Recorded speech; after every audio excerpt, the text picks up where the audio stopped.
Good morning, everyone. I'm Maddie. This is Lily, Elexi, and Celine. We're WorkCover Team 2. We are here to present to you our behavioural economics informed intervention that enables growers to recognise the value in preparedness for biosecurity emergencies. After reviewing the provided literature and listening to our knowledgeable experts, we have identified 3 key problems for biosecurity preparedness. First, how can we ensure growers have a clear source of truth about biosecurity? Second, how can we leverage local community knowledge and expertise? And third, how can we reduce the time and effort involved in maintaining biosecurity? Our strategy is to incentivize adoption of biosecurity preparedness plans on farms for growers. But how will we do that? Let's first look a little more into who these growers are. We have 5 different personas that represent farmers, growers, producers, and small to medium enterprise multinational organizations. Efficient Emily, Regulatory Ron, Sustainable Sarah, Organic Oliver, and Community Carl. These personas are all unique in their own ways, but they do have a few things in common. We've created an empathy map to demonstrate. They are saying, I don't trust the government. There is broken trust stemming from inconsistencies in government management of biosecurity issues. They are thinking, they already know how to take care of their own farm, and they want to be perceived as a good farmer. Being perceived as doing the right thing is a strong motivator for a good farmer. They are already practicing incidental biosecurity. Their practices often align incidentally rather than intentionally with government and industry recommendations, and they're feeling overwhelmed with the amount of information out there. I'll now hand over to Lily, who will run through our proposed solution. Thank you, Maddie. Our solution is BioGuard Insurance Incentive. In this concept, we will engage with the top farm insurers and create an incentivized insurance framework that covers growers for a potential biosecurity emergency while rewarding them financially for practicing biosecurity preparedness. The incentive itself is a tiered model with varying premium discounts the more prepared you are based off of criteria.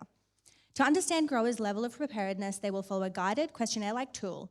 Once completed, this tool will produce their results, which comprise of, firstly, a summary of their biosecurity plan, their biosecurity preparedness rating, this will inform the incentive tier, how they shape up in comparison to others within their industry and region, plus recommendations of how to improve their rating.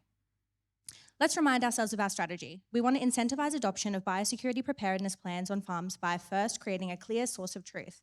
This will be done by creating simple, straightforward criteria and personalized recommendations. Secondly, incentivize adoption by embedding in existing processes. We know that growers already get farm insurance coverage. This is already a part of their existing behaviour. Third, incentivize adoption by collaborating with community and regional industry experts. We will engage a panel of regional industry experts to create the preparedness interventions, recommendations, and the tiering criteria. For the benefit of testing this model and that it works, we propose beginning with a pilot group, starting by focusing on a specific industry within a specific region. Let's zoom in on these 3 concepts that are at the heart of what makes the BioGuard insurance incentive so effective. First, we will begin by creating a strong understanding of the biosecurity knowledge that will inform our criteria of what a good biosecurity plan looks like. This will be a co-designed process where regional industry experts from the farms get together with researchers and government to work together in shaping a region-specific, industry-specific criteria. Once the pilot period has passed, and as BioGuard scales, criteria from other regions and industries can be shared for cross-pollination of ideas. A framework is then created by this group to measure growers' biosecurity rating against a 5-point scale. This can be then used for the insurance premium discount incentive tiered model and to compare amongst others in their region and industry. This process will be repeated and the criteria and framework reviewed by a multidisciplinary collaboration group to ensure relevancy. We learned that growers want to be perceived as good farmers within their community. Being perceived as doing the right thing is a strong motivator for a good farmer. Having the industry experts shaping the criteria will bypass the mistrust that growers have for the government as the framework is built by good farmers. Now on to part 2, the tool. The biosecurity preparedness tool will take the criteria and framework created by the experts and format it in an easy questionnaire-like step-by-step interactive form that gives you feedback along the way. In plain English, the tool will guide the grower to give examples of BAU prevention practices, reporting timeliness, reporting frequency, and what actions would be completed in the event of a biosecurity emergency. We learned that there are often incidental biosecurity practices that growers are already performing on their farms. They already know how to take care of their own farm, and we can help to bridge those connections between their BAU practices and the biosecurity preparedness plan. Now I'll pass to Elexi for concept 3, which is the result. Thank you, Lily. So what this looks like. There's 4 parts: the preparedness plan summary, the rating, industry comparison, and then the recommendation. So let's zoom into the behavioral science insights.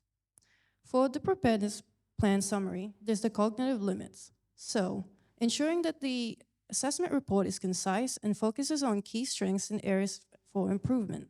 Then there's the decision fatigue. So the summary report is designed to easily be digestible, reducing the cognitive load on farmers. And then there's the rating, motivating them to improve their preparedness grades to avoid potential losses in incentives. Farmers are more likely to be motivated to prevent potential losses to their crops and livelihood, so they're receptive to the insurance offerings. And then there's the industry comparison. Comparing their own performance or grade to the industry standards triggers social comparison tendencies, motivating farmers to match or exceed the performance of their peers. Lastly, there's recommendations, messenger effect. Personalized recommendations, especially from trusted experts or industry leaders, can be more influential in motivating farmers to take actions to improve their preparedness grades. Lastly, there's altruism. Farmers will be more willing to implement recommendation actions, especially if they're perceived as benefiting the industry as a whole. I'll just pass on to Celine. Thanks, Elexi. So incentives play a crucial role in BioGuard, as it is the driving force for encouraging growers to adopt biosecurity. On the slide, you can see an example of an incentive in BioGuard, and this tiered incentive approach motivates our growers to continuously improve biosecurity in order to get better incentives. So incentives with insurance also considers some of our main pain points experienced by our growers, such as their distrust in government and their limited awareness of biosecurity measures. By tying incentives and insurance, biosecurity can be integrated into the growers' businesses as their current processes with insurance, as insurance policies typically have like a renewal thing that happens regularly. Moreover, using an incentive approach empowers growers to act for their own benefit, which is a different approach to having the government, whom they distrust, try to enforce biosecurity preparedness. The incentives also meet some aspects of the EAST frameworks, including ease, timeliness, and attractiveness. We've touched a little bit on this, but essentially, insurance with incentives are timely and easy as it's embedded in the process with the insurance renewals, and incentives are attractive as there are savings for our growers. It's also important to highlight that it's not the first time incentives have been applied to insurance schemes, with previous studies highlighting the need for incentives and some current insurers already including incentives already. So this is a quote from a study on the awareness and adoption of FireSmart Canada, which is an organization that helps people plan for fires.